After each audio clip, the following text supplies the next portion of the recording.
So, first of all, Adam, I suppose the first question that comes to mind is how's things? I know you're in Shamrock, you're with Shamrock Rovers just now in Ireland. How are you enjoying it? Yeah, it's good. It's different. The league's a bit different over here. They start from February till November, so that's going to be a bit of a change. But I've settled in really well. It's a good bunch of boys, and so yeah, it's going really well at the minute. Yeah, and I know they're a club that's obviously on the up as well. They've enjoyed an impressive run in the Europa Conference League. It must be an exciting time to be part of Shamrock Rovers. Yeah, they did really well last season. Obviously, Johnny Kenny being there, he's done really well this season for Celtic when he's played. So, but yeah, we've got some really good players over here, and I think they showed that in Europe. And hopefully, we can get into Europe this year, and I can be a part of it. So, yeah, Yeah, exciting times. yeah. You mentioned Johnny Kenny. Did you get a chance to play with him, or did you just miss him? No, I just missed him. So he was on loan last year, but I spoke to a couple of the boys about him, and they were like, "How do you think you'll do at Celtic?" And I think he showed in Europe last year what he can do, and when he's played for Celtic this year, he's scored his first goal and then scored in the final. Obviously, they lost, but I think he's doing really well. Yeah, I did. The boys think that he's got a chance of making it at Celtic then. Yeah, obviously it's going to be tough at Celtic, especially with the strikers they've got. But he's just got to be patient, wait for his chance, and like he has done when he gets his chance, do his best, and hopefully score a couple of goals. So yeah, he's going the right way about it, and you never know. But yeah, it's going to be tough at Celtic, especially in the striker position. But he's doing the best he can. He started really well, so Yeah. I mean, obviously, looking back at your own career at Celtic, Adam, you signed a pre-contract from Cardiff City. But was it true that Manchester United were looking at you before then? yeah, I think there was a couple of Prem teams looking at me. I broke into Cardiff at 17, had a really good first season, and I think there was a couple of Premier League teams, but obviously Joe Ledley going to Celtic the season before me, I was really close to him at Celtic, so he had a big sway in convincing me to come. Not that I needed much convincing, but he said, you love it up here, and you don't realize how big the club is until you come. So I think I made the right decision, to be fair. Yeah. When did you first hear of Celtic's interest, and what was your reaction? Were you excited or? When was it? Neil Lennon and Gary Parker came down to a game against Leicester, and I didn't even start the game. I came on for 20 minutes, but they stayed for the whole game, and then they met me and my dad in the car park after the game and said, "Look, we really like you. What do you think about coming up to me? We spoke to Joe about you, and he thinks you're settling really well." So, and I think that was quite early on in the season because like you said, I signed a pre-contract in January, I think it was. So it would have been just before that. So yeah, I just think for the manager to come down all the way from Scotland to watch you in a game you're not even starting, and then take the time to stay and speak to you after the game, it shows how much they wanted me. So I felt really wanted, and like I said, I think I made the right decision. Yeah, and obviously you had a familiar face in Joe Ledley already at the club. I take it he must have helped you settle in right away. Yeah, it's always difficult going to any club, but going to a big club like Celtic at a young age. Obviously, my first couple of days, I was really nervous, but like I said, knowing Joe for 3 or 4 years before that, and getting on really well with him, he helped me settle in like that. But every single one of the players, Scott Brown, Charlie Mulgrew, it didn't take long for me to settle at all. Yeah, and now I think I'm right in saying Chadiri and Ethan Juarez were already at the club when you joined. So maybe there was a perception that you were going to be brought in, potentially as a backup with, a view to becoming a first team player, but it didn't really turn out that way. Obviously, you arrived with a really impressive pedigree, and then you played the majority of the games, both domestically and in Europe. What was, how quickly did you settle into Celtic? And what was your kind of first impressions? Yeah, like I said, I signed young when I signed for Celtic, so I wasn't really expecting to go in and be the first choice. Like you said, we had Chaduri. I think Efren Juarez left in the pre-season, but we had Mark Wilson as well. So there's two very good right backs ahead of me. But like I said, I settled in really well. All the boys made me feel really welcome. So it wasn't like signing for a new club. It felt like I'd been there before, or a couple of years. And yeah, it panned out really well for me. I think I probably surprised a couple of people, the management, with how well I'd done in the first couple of months. And like I said, I played most of the games in my first season there. So it couldn't have started much better for me, really. Yeah. What was it like playing in that 6-0 win over Kilmarnock at Rugby Park to clinch the title? I mean, that must have been probably the highlight of that season. Free stands full of Celtic fans. The stadium was absolutely rocking that day, wasn't it? Yeah, it was mad, especially for an away game. You never expect to have three stands full of your fans at an away game. But yeah, it was a mad atmosphere. the game couldn't have gone much better. We won 6-0. It was the fans were partying the whole game. So and I think that showed on the pitch. We probably played our best game that day. The pressure was off, and we scored some good goals. But yeah, it was a great day, and it was my first trophy in professional football. So that's obviously a special one as well. Yeah. And what was your memories of playing in the kind of against Rangers as well? Obviously, I'm assuming that must be one of the biggest selling points for any player to come to Scotland and play for Celtic or Rangers. What were your memories of playing in those games?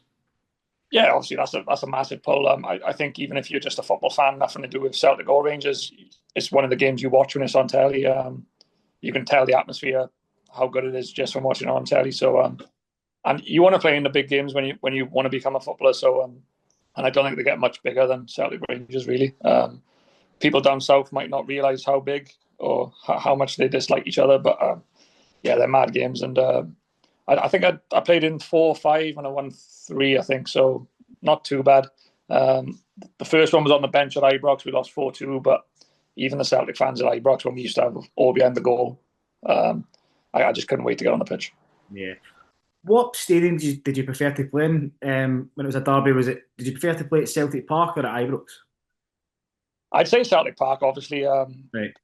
If you win the game or you're winning the game, the place is absolutely bouncing. But I think when we play at Ibrox and Celtic used to have all behind the goal, and if you win there, that's some atmosphere there. Obviously, I think it's ruined a bit now with the amount of fans allowed in the stadium at the minute. I think they probably need to go back to that. I don't know if it will happen, but I think it's better for Scottish football and for the Old Firm. Because if you win at Ibrox with the fans all behind the goal, it's a mad atmosphere. I think Neil Lennon could have been sacked at the same stadium where they won the league at Kilmarnock, were it not for a remarkable 3-3 comeback. I think obviously they're 3-0 down at half time. That day was really the catalyst for that season, wasn't it? Going on to be so successful. Yeah, definitely. We didn't start that season well at all. I think we were 15 points behind Rangers at that time, and I think if we lost that game, I think Lennon would have walked. Like you said, we were 3-0 down half time, and his team took at half time. He wasn't even shouting. He was just like, "Boys, if this is the way you want to go out, then carry on." But this isn't Celtic. This isn't my team. And luckily for us, we turned it around. Stokesy scored 2 unbelievable goals, and then Charlie scored 1 as well, I think. So even though it was just a draw, from being 3-0 down, I think from that point in the season, we went on a massive run and won the league comfortably in the end. Yeah. And then I think the following season, Rangers obviously went down the leagues, and they obviously suffered financial issues the year before and went into administration. When they were booted out of the kind of top flight, what was the squad's feeling then? Was there a disappointment that obviously as a player you're not going to get the chance to play in those games for quite a while? Yeah, I think if you ask anyone honestly, no one wanted it. You might speak to some Celtic fans, and yes, they'd be buzzing that Rangers are struggling, but I don't think it was good for the league or for Scottish football. And I think if you ask any Celtic player, even the most diehard Celtic fan, if they're being honest, they'd rather Rangers in the league because it's a massive game and it's the one you look forward to the most in the calendar. So yeah, it was a big miss for us, but at the end of the day, we just had to do our job and we won that league comfortably. But yeah, I think the league's better when Rangers and Celtic are in it, just for the Old Firms. Yeah, and then I think the first season Rangers were in the 3rd division. Celtic won the league by 79 points, which I think is one of the lowest points totals of a Scottish champion. Obviously, Celtic did so well in the Champions League that year, which we'll go into in a wee minute. But was there a feeling that you could really take your foot off the gas, knowing that you would still win the league? Because it effectively was a one-horse race, with all due respect to the kind of other teams. Yeah, you'd like to say no, but that probably is in the back of your mind. Like there are some other tough games in Scotland, but like I said, Celtic Rangers is the main one. Even when Rangers, we played them in the cup a couple of times, and just the atmosphere is what you want to play in front of. So I don't think we knew we could put our foot off the gas. I think obviously Champions League doing so well in that probably affected the league form.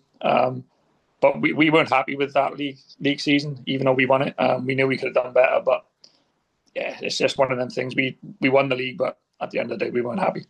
Yeah.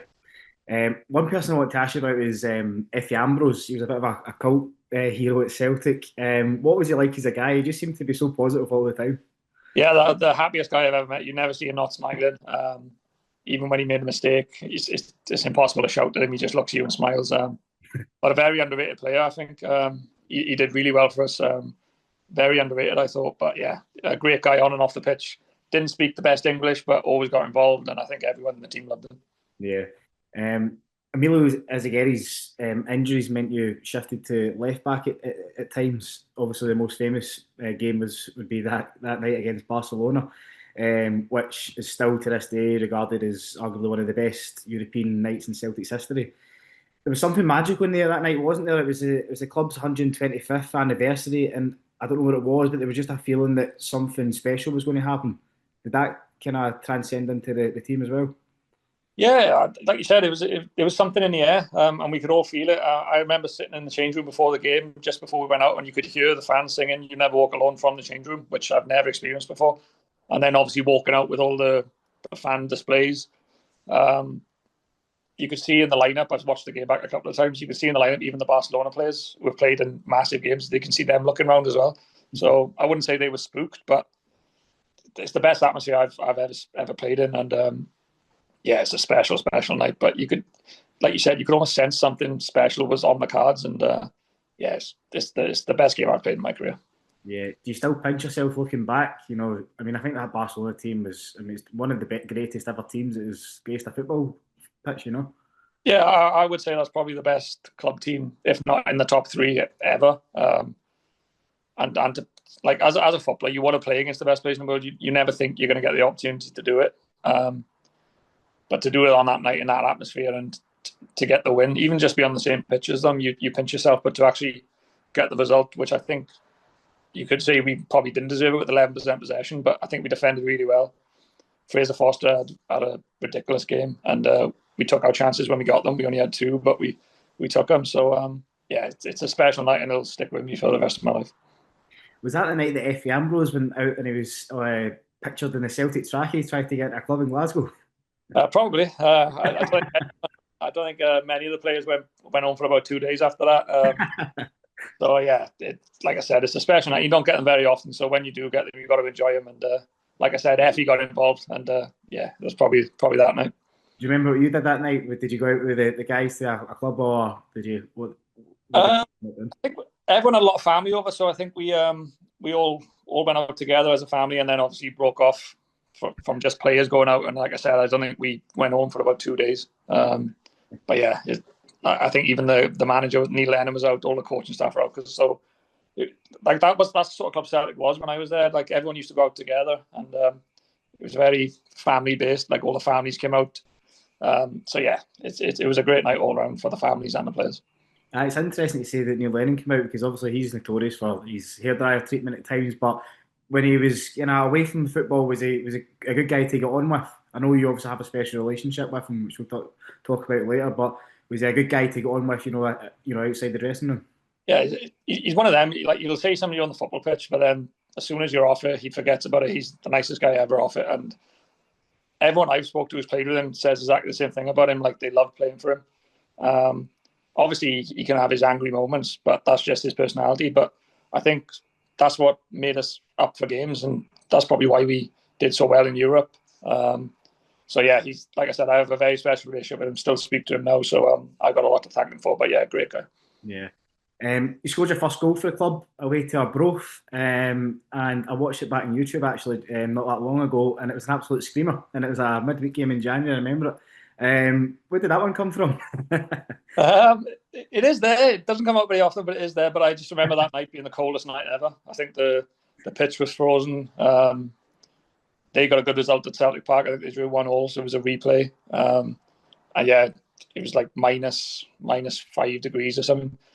And yeah, it was one of the first goal for Celtic, so it was special. And yeah, it happened to be a good one. So we won the game 1-0, so it makes it even more special to get the winner. Yeah, definitely. Unfortunately, I mean, a chunk of your Celtic career was hampered by injuries. How frustrating was that for you? Because I mean, it must have affected your form as well. You know, been unable at times to go on a regular run of games. Yeah, like if you ask any footballer, getting injuries is part of it, but no one wants it. And luckily for me, I never had a bad injury. They were always just little but not little, but hamstring injuries, no operations. I had one operation on my shoulder. But touch wood, they were not serious injuries, but they were just niggly injuries, which sometimes is more frustrating for a player when you come back and then you redo the same injury. So yeah, as a footballer, you want to get a run of games to get up to match speed.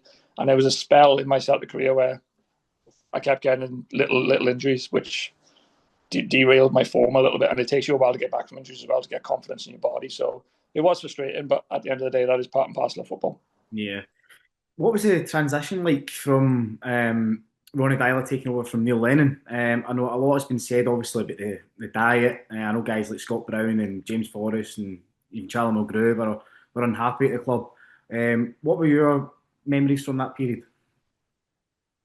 Yeah, it was a different transition, different culture of a way of coaching. Very good coach on the training pitch, but yeah, his diet was a bit weird. I remember he used to say like eat a chunk of butter or cheese and cream for pre-match, which I don't know if they do it in Scandinavian countries, but like it's not what we're used to. So I think a lot of players weren't happy with that, but he was a very good coach and he did well at Celtic.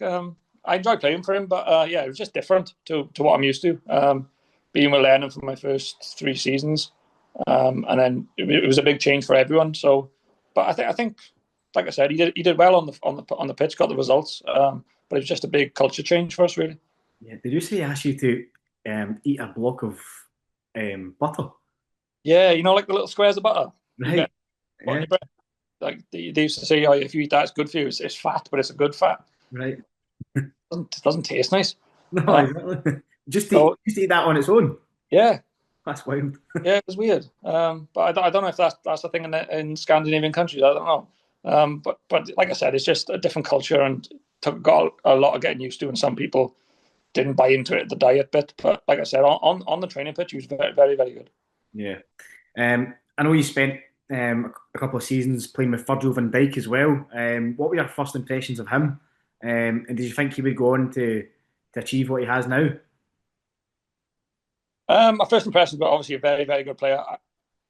Maybe not to the heights of what he is now, like regarded as one of, if not the best defender in the world. But you could see he could make it at a high Premier League team. But to go on and done what he's done is just shows how good he is. Yeah, he was very, very good for us. But if you ask anyone back then if they see him as a top 3 defender in the world for as long as he has been, they might have said no, but he's just kicked on season after season. And even now, what is he, 32, 33, 34? And he's still the best defender in the Prem for me. So, yeah, unbelievable player. Yeah, he never really seemed to get out of second gear in Scottish football, did he? Just made it look so easy. He does that in the Prem as well. Exactly. Does that. He's not changed. And it looks like he doesn't sprint. Obviously, he does. But I think it's just he's very elegant when he's on the pitch. And I think his positional play makes him look like he's just coasting. But yeah, it's just an unbelievable player. Yeah. Do you still keep in touch with him? No. No. That would have been he'd have been the most famous name in your phone book, no doubt. Him or Gareth Bale, I'd say. Oh, Gareth Bale, of course. How can I forget Gareth Bale? Definitely. What about your other teammates at Celtic? Do you still keep in touch with them? Yeah, I still speak to Joe, still speak to Gary Hooper, James Forrest, Charlie Mulgrew. But yeah, Joe Hoops and James Forrest, the main 3. That was like our sort of little group at Celtic. Our Fraser Forster as well. So I keep in contact with them 5 mostly. But you get a little mess off Instagram every now and again off a player. Always nice to hear from, but they're the main 4 or 5. Yeah. What was that dressing room like? Because you're all kind of around about the same age, and you just all seem to get on so well, like the guys you just mentioned there. There was a kind of obvious connection with you guys both on and off the park. You seemed like a kind of really close bunch, and off the park, I know you loved a sing song as well. Yeah, yeah, it was a great change room to be in. Probably the best and close knit I've been in. We used to hang out together a lot outside of football as well. Obviously, you have your little groups, but then every now and again, the whole group would come together, and we had players like the ones I've mentioned, and Paddy McCourt, Anthony Stokes.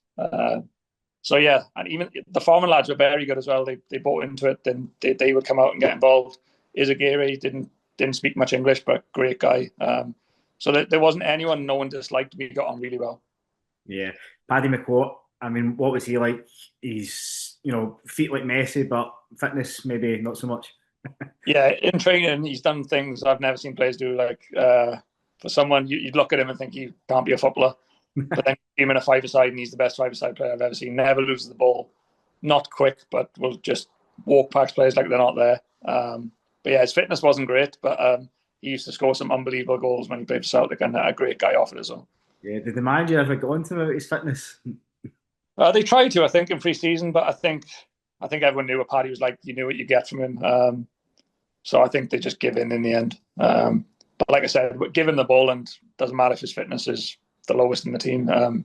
He'd go and score a goal from the halfway line, take on six players, and just tap it in. So yeah, special player. Yeah, I mean, not a bad impact sub to have either, I suppose, and you get a guy like that coming off the bench. No, exactly. If you're unfit and you can only play 20 minutes, what a player to come on and do it. Like I said, he just never lost the ball, Yeah. and he would ball past players like they're not there. So yeah. You played in that Scottish Cup semi-final against Inverness, where I think Celtic were robbed of a penalty after a blatant handball, and that cost the club a treble. Does that still hurt looking back at that? Yeah, it does. Yeah. Like we started that game really well. Is that the one Virgil scored a free kick? Yes. Yeah. Yeah. And I think they scored last minute or an extra time. But yeah, to win a treble would have been unbelievable. They've won a lot since I've left, to be fair. But yeah, it would have been very special for me to win a treble. I won a lot at Celtic, so I can't be too unhappy. But to win a treble would have been special as a player. And Hampden wasn't a happy hunting ground for that Celtic team. Why was that?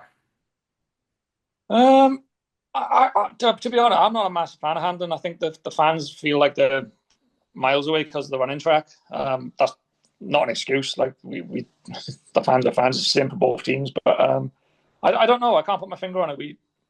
I don't know if that was an issue. It shouldn't be, but it might have been subconsciously. But yeah, we should have done a lot better than we did there. But it's just one of them things. Sometimes, especially in cup football, you can win some and lose some, and we lost a few more than we should have when I was there. Yeah. You kind of touched on it already, but it's incredible to find that Celtic never won any trebles during the years with Rangers in the lower leagues, but now they've won five in just 9 years. Was a treble ever discussed in the dressing room under either Neil or Ronnie? And is it a regret that you never managed to do it during your time there? I can't remember it ever being mentioned, no. And I think even with Brendan winning them, I don't think he would have wanted it being mentioned either, because it's not something you want to think about. You want to take game by game, really. So yeah, it is a regret. Like I said, I won a lot at Celtic, but to win a treble as a footballer would have been special. It didn't happen. So but yeah, I won plenty, so I can't be too unhappy. But if I could have won one, it would have been very special for me. Yeah. I think you won 6 major trophies. Is that correct at Celtic? Yeah, I think so. Yeah. Before leaving for Sunderland in 2015, I think you had a year left in your contract. Why did you decide to move on? Do you feel as if it was just the natural point to leave? I didn't particularly want to leave, to be honest. I wasn't the number one choice. I think Ronnie preferred Lustig, which is fair enough. Lustig's a brilliant player, and he's done really well for Celtic.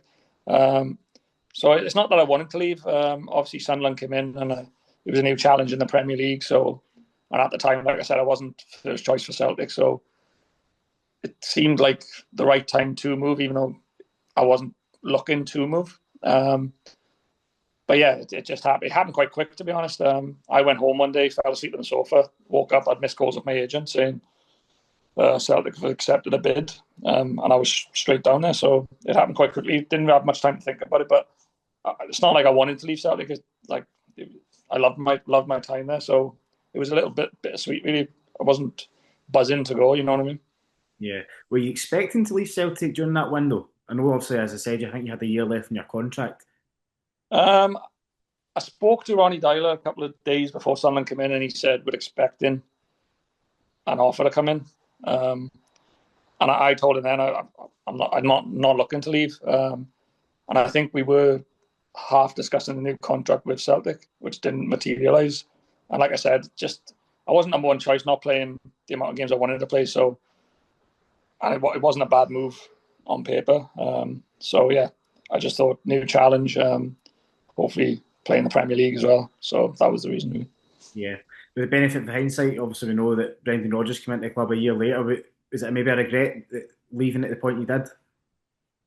Looking back now, maybe. Like I said, I enjoyed my time at Sunderland as well. They're a massive club as well, so I wouldn't say I regret it. Because at the time I wasn't playing as much as I wanted to at Celtic. So you can always look back and say, oh, if I stayed, I could have played under Brendan, won some trebles.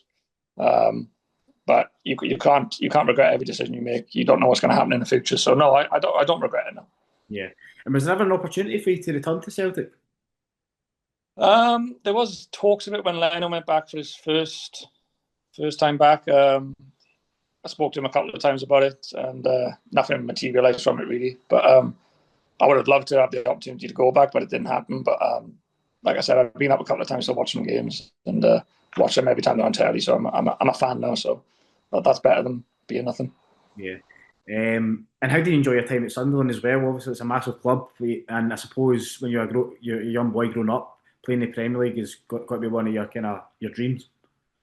Yeah, I had a great time there. It didn't start off well. I got injured in my second game. I was out for 3 months, and then the manager who signed me resigned. So, and then I went out on loan to Bristol. So my first season didn't go the way I planned, and then second season I think they changed manager again. I was loaned out again, and then obviously they got relegated.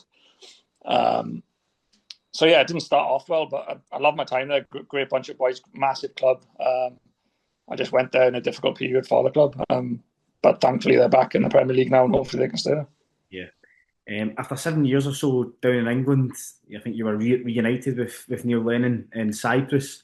How did that move come about? That was a bit out of the blue. Obviously, I knew Lennon was out there, and I was saying to my family, I wonder if he'll give me a call joking. But then a couple of months before the end of the season, he messaged me saying, we're looking for a right back next year. What do you think? And I didn't know anything about Cypriot football at the time. So at the time I was like, do I really want to go there? But then Gary Parker rang me and said, look, you'll really enjoy that. There's a good bunch of boys, all speak English. We got European football, or chance of European football in the qualifiers. So I thought, why not? Something new, play abroad. And I really don't regret my decision at all. I had a great time over there. Managed to get into Europa League, play against Man United, won the cup in my first season. So yeah, really enjoyed it over there.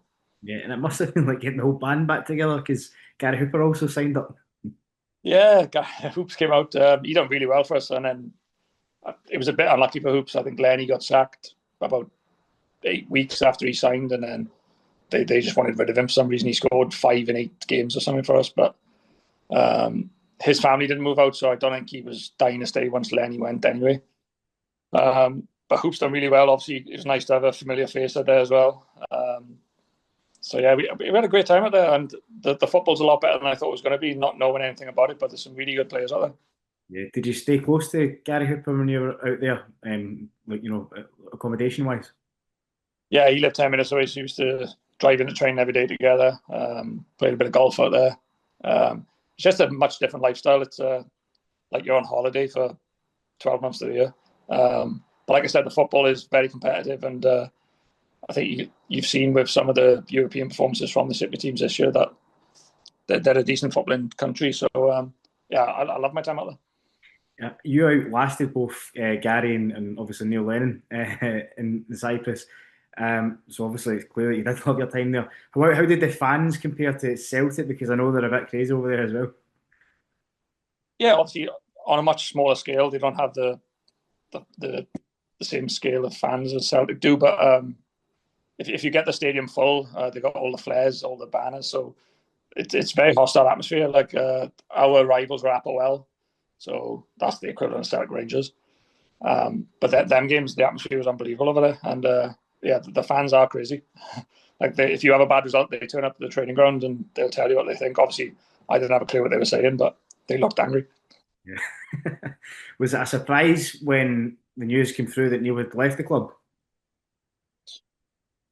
Um, like I said, I spoke to him quite a lot outside of the training ground. Him and Gary Parker, I was really close to Gary Parker, and you could sense that because I had 5 managers over there, so they don't care about sacking managers. I was only had 2 seasons and had 5 managers, so and for him to win the cup in his first season, I wasn't there, but he won the cup the year before I came, and then obviously got us into Europa League group stages. We didn't start the league well because of we played three qualifying games, so we had a lot of games, and I think we were fifth in the league or something.